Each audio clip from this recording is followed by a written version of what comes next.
La différence entre l'homme des cavernes et nous, c'est le résultat de la science. Et ce n'est pas une opinion, c'est de la science.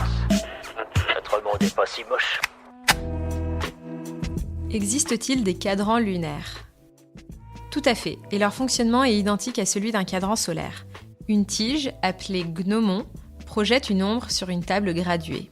Avec un cadran solaire, la rotation de la Terre sur elle-même en 24 heures fait bouger l'ombre de la tige, ce qui permet de déterminer l'heure durant le jour.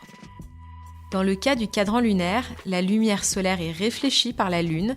Or, cet astre effectue son parcours journalier autour de la Terre en 24 heures et 50 minutes environ. Super, j'adore. Alors écoute-moi bien, je vais essayer d'être clair avec toi. Ouais, génial. Comment l'eau éteint-elle le feu ? En l'étouffant. Lorsque l'on jette de l'eau sur un feu, elle se transforme en vapeur et occupe 1700 fois plus de place que l'eau liquide.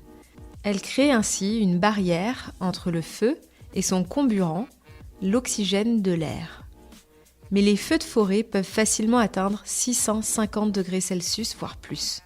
À cette température, la vapeur occupe alors 4200 fois plus d'espace. D'où l'intérêt d'envoyer des canadaires lâcher des trompes d'eau directement sur les incendies. L'eau a aussi un autre intérêt. En se réchauffant et en se transformant en vapeur, elle consomme de l'énergie, ce qui fait baisser la température ambiante.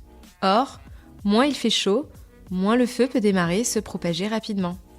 C'est d'ailleurs pour cette raison que même une fois un feu éteint, les pompiers continuent d'arroser afin d'éviter les reprises de flammes.